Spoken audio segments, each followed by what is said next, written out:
Welcome South Africa and welcome to the Constitutional today. Me, Ryvaldo Koopman and my former colleagues will educate you on the Constitutional Act of 1996. Firstly, the preamble of the Constitution of South Africa is an introductory statement which explains the purpose of the Constitution. It is our agreement with the state as well as with our fellow South Africans. We therefore adopt the Constitution as the supreme law of the Republic of South Africa. The purpose of the preamble is to heal the divisions of the past and establish a society based on democratic values, social justice and fundamental human rights. It lays a foundation for democratic society and an open society in which where government equally serve and protect every citizen by the Constitution. Also to improve the quality of life of all citizens and to free potential of each person and to build a united and democratic South Africa able to take its rightful place as a sovereign state in the family of nations. Chapter 1 explains the founding provision of the Constitution. It explains the key national principle into the Constitution. This chapter defines the national flag as well as the national anthem. It also specifies official languages as well as government management policies. It defines South Africa as one sovereign democratic state based in principle of human rights, constitutional supremacy, the rule of law and universal adult suffrage. This chapter contains supremacy clause that establish that all laws and acts are subjected to the Constitution. The founding provision also covers the Constitution as the highest law of the land and citizens' equal rights as well as the value of the Constitution. These values include human dignity, citizens' equal rights, non-racialism and non-sexism, as well as a vote for every adult citizens of South Africa, a regular election and a multi-party system of democratic government. Hi everybody, I'm Christiaan and I will be discussing the 14 chapters that is in the Constitution of South Africa as well as the 7 schedules that is included in the Constitution. The first chapter, founding provisions, this was already discussed by my colleague Ryvaldo. The second chapter, chapter 2, is the Bill of Rights. The Bill of Rights contains 39 rights that was also already discussed. Chapter 3, the Republic government is constituted as national, provincial and local spheres of government which are distinctive, interdependent and interrelated. Okay, so chapter 4 of the Constitution of South Africa describes the Parliament. So in this chapter, everything regarding the Parliament will be explained. We move on to chapter 5, the President and the National Executives. The President, the head of state and the head of all executives, must uphold, defend and respect the Constitution of South Africa as the supreme law of the country. South Africa is 9 provinces, and as is explained in chapter 6, which is the Eastern Cape, Free State, Gauteng, KwaZulu-Natal, Mpumalanga, Northern Cape, Limpopo, Northwest and also the Western Cape. Chapter 7 of the Constitution of South Africa explains the local government, which is fully discussed in chapter 7. Chapter 8, Courts and Administration of Justice. Following courts will be found in these sections, and the courts are the Constitutional Court, the Supreme Court of Appeal, High Courts and the Magistrate Court. Chapter 9 of the Constitution of South Africa explains the state institutions that support democracy in South Africa. Chapter 10, Public Administration. The basic values and principles governing public administration. Public administration must be governed by the democratic values and principles enshrined in the Constitution. Chapter 11, Security Services. All security services in South Africa will be discussed in this chapter. Chapter 12, Traditional Leaders. Chapter 13, Finance, and Chapter 14, International Law, which explains international agreements. The negotiating and signing of international agreements is the responsibility of the national executives. With the 14 chapters, also 7 schedules, which are first schedule, the national flag. Our flag is a rectangular flag in black, gold, green, white, chili, red, and Schedule 2, Oaths and Solemn Affirmation. The President or Acting President before the Chief Justice or any other judge designed by the Chief Judge must affirm to be faithful to the Republic of South Africa, to obey, observe, uphold, and maintain the Constitution and all of the country. Schedule 3, the election procedures. This schedule explains the process of applications, nominations, requirements, and election procedures.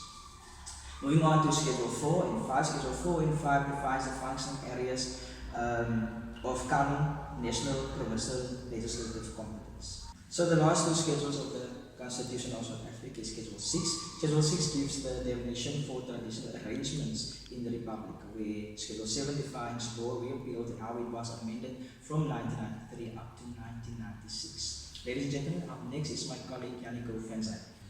Good morning, everyone. My name is Jannico, and today I will be discussing the Bill of Rights.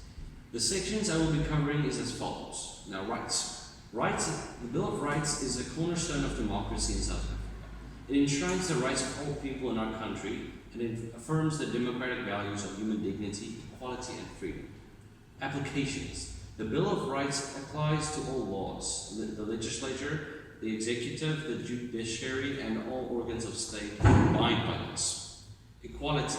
Everyone is equal before the law and has the right to equal protection and benefit of the law. Human dignity. Everyone has an inherent dignity and the right to have their dignity respected and protected. Life. Now this might seem obvious, but yes, everyone has the right to life. Freedom and security of the person. As the right suggests, everyone has the right to freedom and security of their person. Slavery, servitude, and forced labor. No one may be subjected to slavery, servitude, or forced labor because this is inherently wrong. Now the next one is something I'm sure we all appreciate. Privacy. Everyone has the right to privacy. Yes. Now, freedom of belief, religion, and opinion. Everyone has the right to freedom of conscience, religion, thought, belief, and opinion. Freedom of expression. Everyone has the right to freedom of expression. Again, obvious. Assembly, demonstration, picket, and petition. Everyone has the right, granted that it is peaceful and unarmed, to assemble, demonstrate, and picket, and to present a petition. Alright, freedom of association. This right allows everyone freedom to, association. And finally, political rights. Every citizen is free to make their own political choices. Good morning, citizens. I'm Zandré now, here to discuss Section 20 to 26 of the Bill of Rights. Let's start with citizenship. Everyone has the right to citizenship, meaning that no citizen may be deprived thereof. Everyone has the right to freedom of movement. This specific right seems as common knowledge.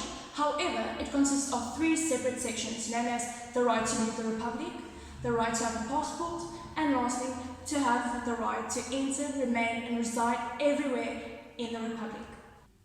Moving on to the freedom of trade, occupation, and profession. This refers to the right of choosing your trade, occupation, or profession freely. One can see a clear link between this right and the right of freedom of association. Labour relations. I would like to direct particular attention to the right known as labour relations, as it is commonly found that both the employer and employees are not fully aware of their rights. The purpose of this right is to protect and entitle everyone to fair labour practices. With specific reference to the worker, he or she has the right to form and join a trade union, to participate in the activities and programs of a trade union, and to strike. However, a protected and lawful strike. The employer, on the other hand, has the right to form and join an employer's organisation and to participate in the activities and programs thereof. Next off, environment. Everyone has the right to an environment that is not harmful to their health or well-being. This right is reinforced for the benefit of the present and future generations, executed by reasonable legislative and other measures in hopes of preventing pollution and ecological degradation and to promote conservation. Property. There are a variety of rights contained in this section. However, the fundamental right is that no one may be deprived of property except in terms of the law of general application, and no law may permit arbitrary deprivation of property. And lastly, housing. Everyone has the right to have access to adequate housing. No one may be evicted from their home or have their demolished without an order of court, after considering all the relevant circumstances. Graham Daniels will further discuss the rights contained in the Bill of Rights, with particular attention to Section 36. Good afternoon, everyone. As mentioned by my previous colleague, Zandré, I'm here to talk to you about number 27 up until 39, paying special attention to Section 36 in the Bill of Rights. Firstly, we'll start with healthcare, food, and water and social security. It's crucial for the survival of any human. We have the right to social security, basic education, as well as healthcare and food. Then we go to children. Children have the most rights of all. They have the right to an identity, they have the right to know who they are and where they come from. The importance of this right is paramount in any situation that involves them. Then, education is the weapon which we can use to change the world. Now, everyone has the right to basic education and the extent to which they can further their education at any tertiary institution of their choice. When it comes to language and culture, living in a diverse nation of ours, everyone has the right to use a language of their choice and also to participate in a cultural life of their own. Then also they have the right to be educated in the language of their choice and most befitting to them. Next we're going to talk about administrative action. Everyone has the right to administrative action that is lawful, reasonable and fair. Secondly, we're going to talk about access to courts. You have the right to have any matter or dispute that can be resolved by the application of law decided in a fair public hearing before a court or another independent tribunal or forum. Once you are arrested or detained, you have the right to have your rights read to you. You also have the right to remain silent and you have to be made aware of the consequences of you staying silent. Once you are arrested, you have the right to an attorney, and if you don't have one or can't afford one, then one will be afforded to you by the state or the police station. Then after that, you have the right to one visit as well as one phone call. And if need be, you can challenge or try to prove your innocence regarding the case once you receive the evidence of court. It's the most important aspect in my presentation about the Bill of Rights. The rights contains a section in this section, the Bill of Rights, that may be limited only in terms of the law or general applications to the external that or the extent that the limitations is reasonable, justifiable, and open in a democratic society. You also have to take into consideration the purpose of the law and as well as the purpose of the limitation with regards to how the limitations will affect the interpretation of the law, how it will interpret or impact how you see the limitation and how it will affect the people regarding these rights. Lastly, I'll be talking to you about the state of emergency, enforcement of right and the interpretation of the Bill of Rights.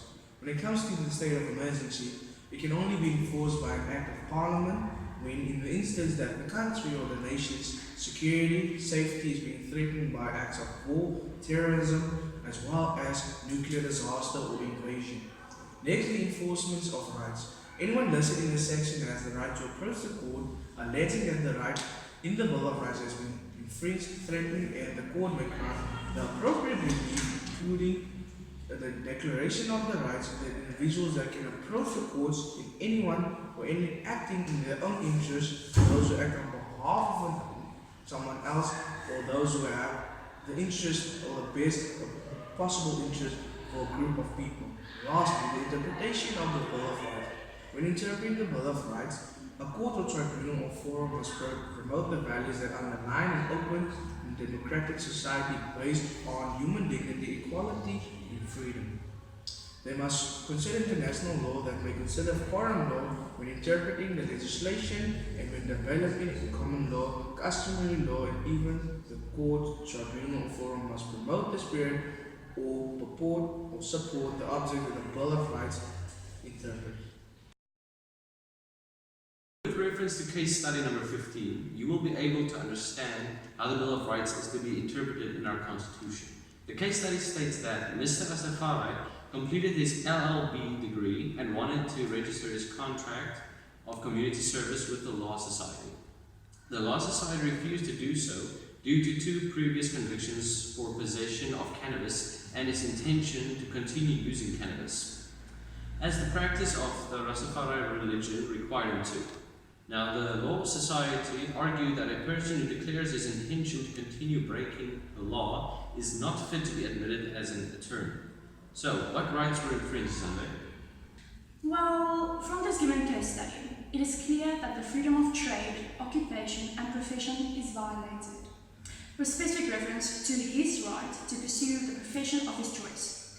However, there are numerous other fundamental rights being violated, such as the right to belong to cultural, religious and logistic communities. Another fact I would like to highlight is the law made cannabis legal, but restrictions are made that it cannot be taken on public grounds. Therefore, legal society cannot withhold him to be an attorney due to his religion. What do you think, Ryvaldo? I believe he has the right to human dignity and freedom of expression is violated. His right to human equality, the right to freedom of association, his right to freedom, belief and opinion, and lastly, he has also the right to labor relation. Okay, so that was our first episode of Constitution today. If you think this is informative, give us a like. Now for my side, thank you so much for watching. We really appreciate it, and until next time, take care.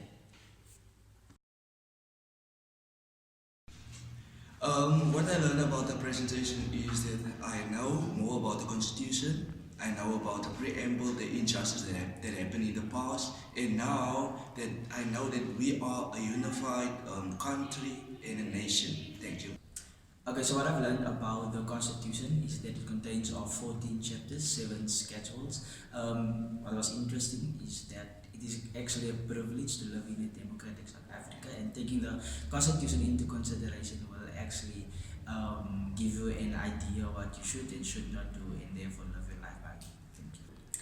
Well, the outcome of this assignment is quite clear.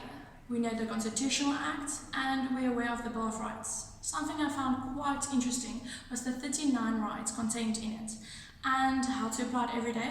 Well, now we're protected against it if anyone tries to violate my rights. So what I found interesting about this assignment is that now I know a lot more about the Bill of Rights and how to apply it to my daily life. What I learned about this presentation is the fundamental rights that kids do have, and what I found interesting is how many rights they do have.